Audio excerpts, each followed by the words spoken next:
Alright, so we'll do a little seminar here.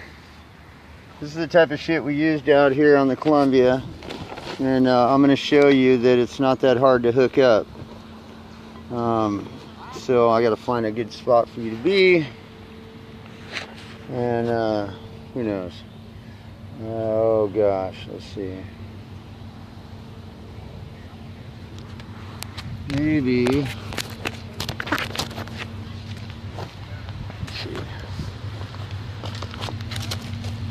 Got to get you set up right about over here.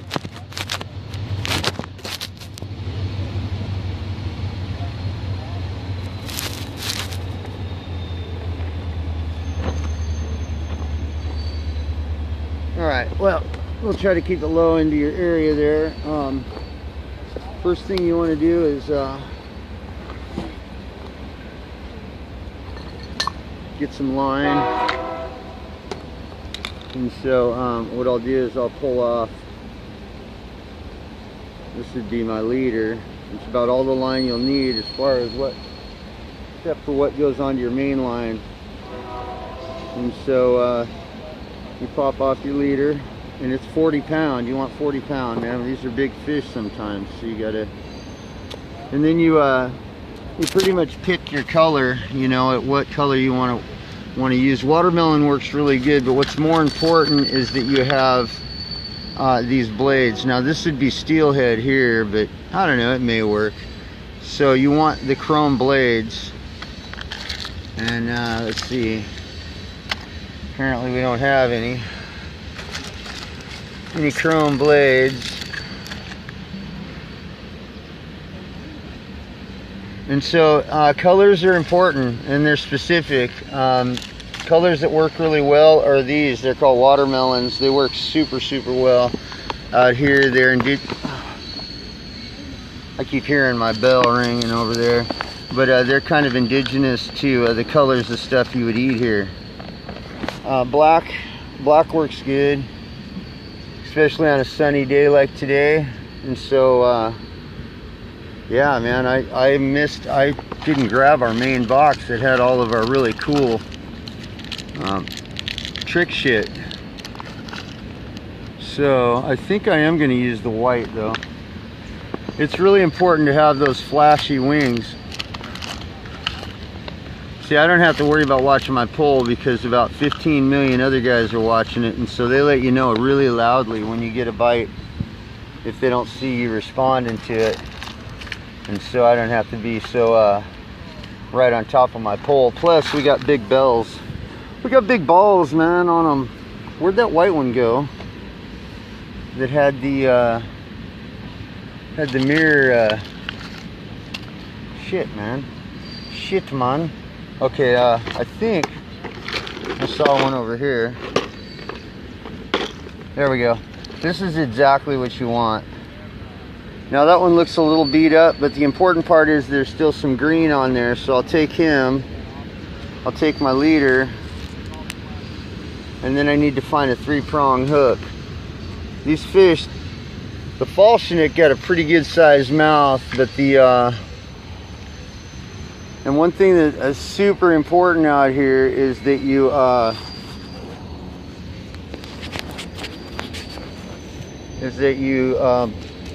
take your needle nose, and you'll see these barbs on here.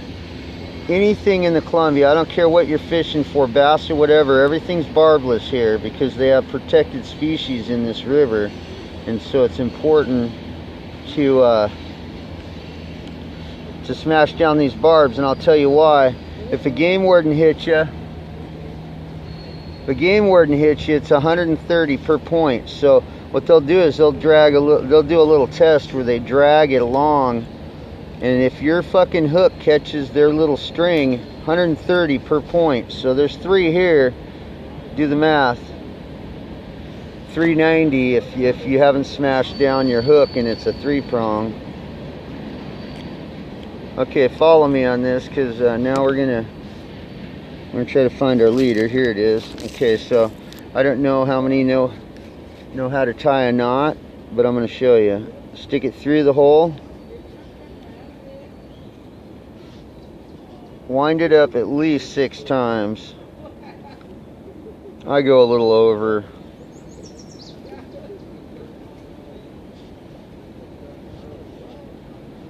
Okay, so it should look about,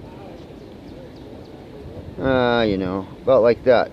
Okay, now you go through the bottom loop with the short end of the stick here. Pull it to right there, and now go through the top part. That locks it out. If you only went through the bottom, it might work, but it's better and more safe this way. Pull it tight, and now watch. Okay, and then cut off your end. And now we'll get a matching bead or something that might contrast a little with the green, something that's bright. I put a big, oh, never mind. Yeah. I put a small bead on. It's okay to mix colors. Okay, so I put a small bead on. Maybe I'll put one of these on.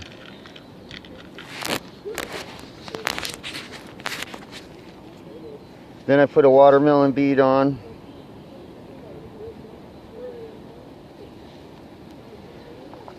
And then I put my green one on.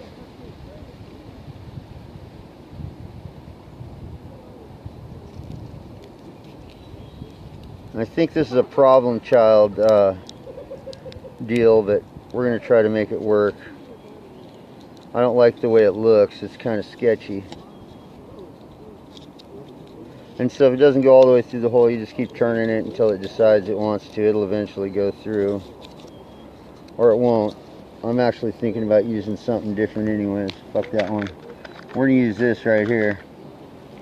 Combined with what we already got, this should work pretty good. And it's got the chrome wings. That's what we're looking for. So that's what I'm sending out.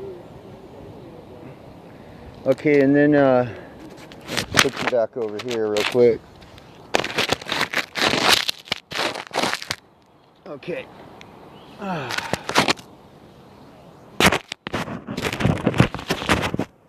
Okay, so this is what we got so far.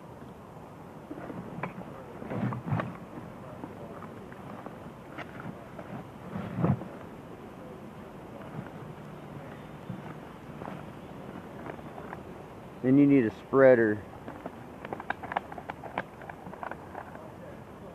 Okay, so these are your main mechanism right here, and you attach your main line. I mean your main line goes to that, and your leader goes to this. And what this is a spreader, so it keeps your weight away from your leader. I like a nice short one because I believe these fish are right on the bottom, especially in the heat of the day. They're going to be real low, just kind of lurking around.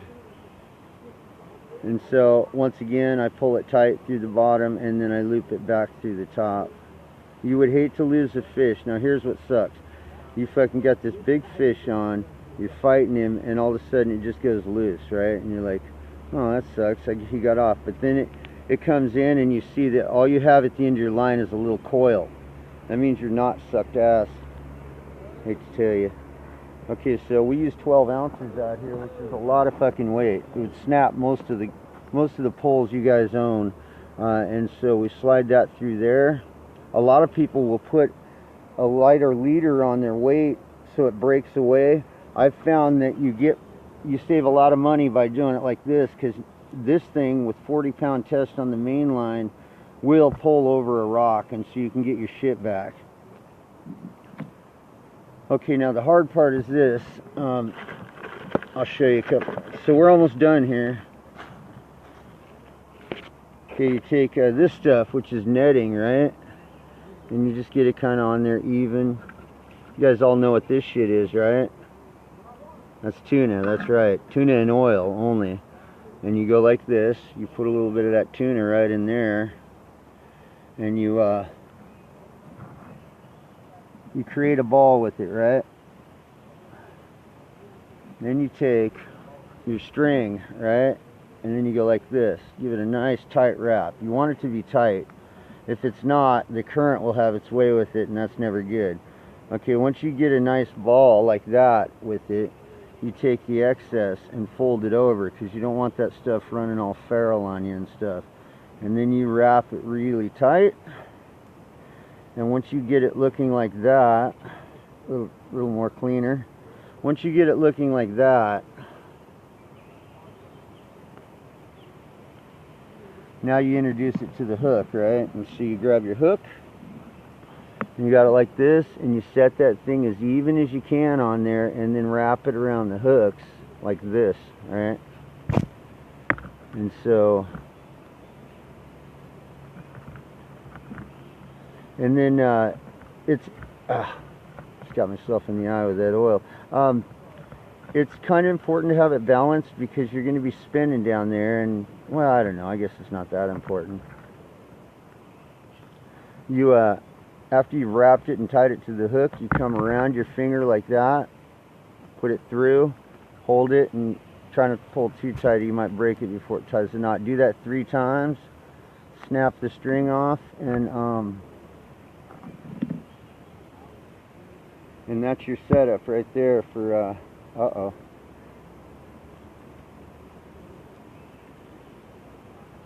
What the fuck's going on here?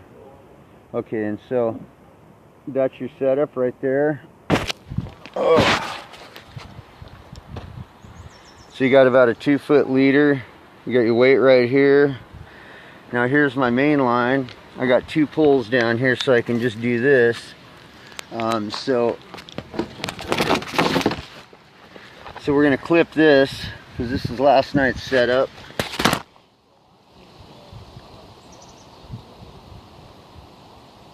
So here's your main line, and what I didn't do, which is what I should have done, and so now I can just reset this stuff up.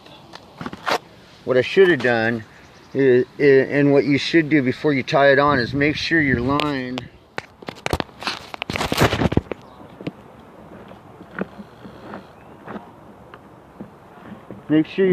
next to your hook from the last time you went out isn't all scarred, because sometimes you'll rest on a rock, right? Okay, so try to get you in a good position here. And so same thing. Alright, it's kind of a pain in the ass. Okay, so same thing. Here's the main line, it's 40 pound. Here's the end of that setup we just did, and same thing, 7 loops. I say 6, but you do 7 just for safe measures. This one's super crucial, man. This is where you'll see that little coil I was telling you about. If you lose it by, a lot of people will just do that, but if you want to lock it, and then with this way you can just pull on it and get the lock out and take your shit off. And I know a lot of people like that convenience, but that convenience sucks when you lose a fish because of it. And so you put it through the top every time. Don't even fuck around, man. You do not want to lose a fish when it takes forever to catch one down here. And so I pull that nice and tight, and we're all set. And so now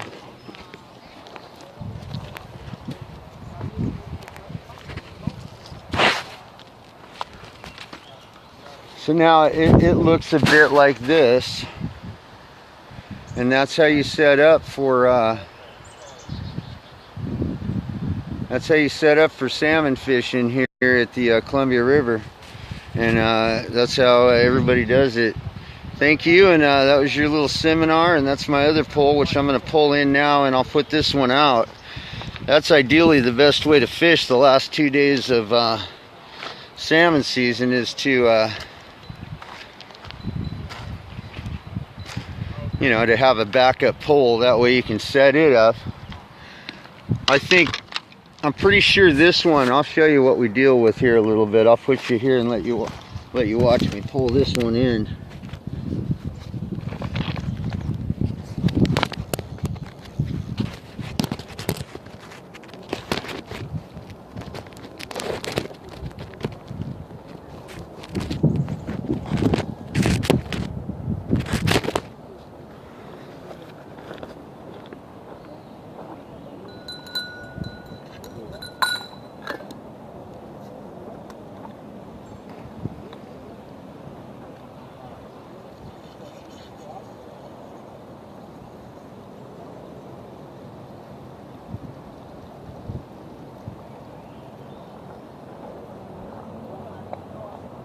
Now we set that pole down.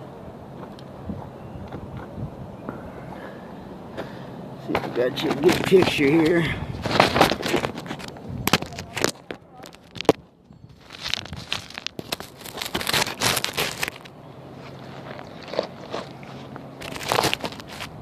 Okay, so now I'll cast this one out.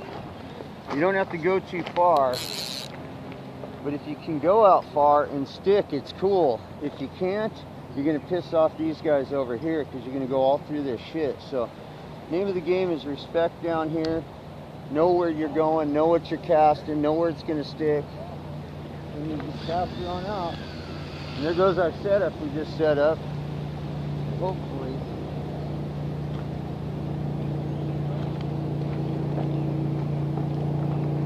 Put it in there, you'll notice it'll bounce. Watch. We hooked. That's good. That's killer. We're in a good spot. Then you put your bell on.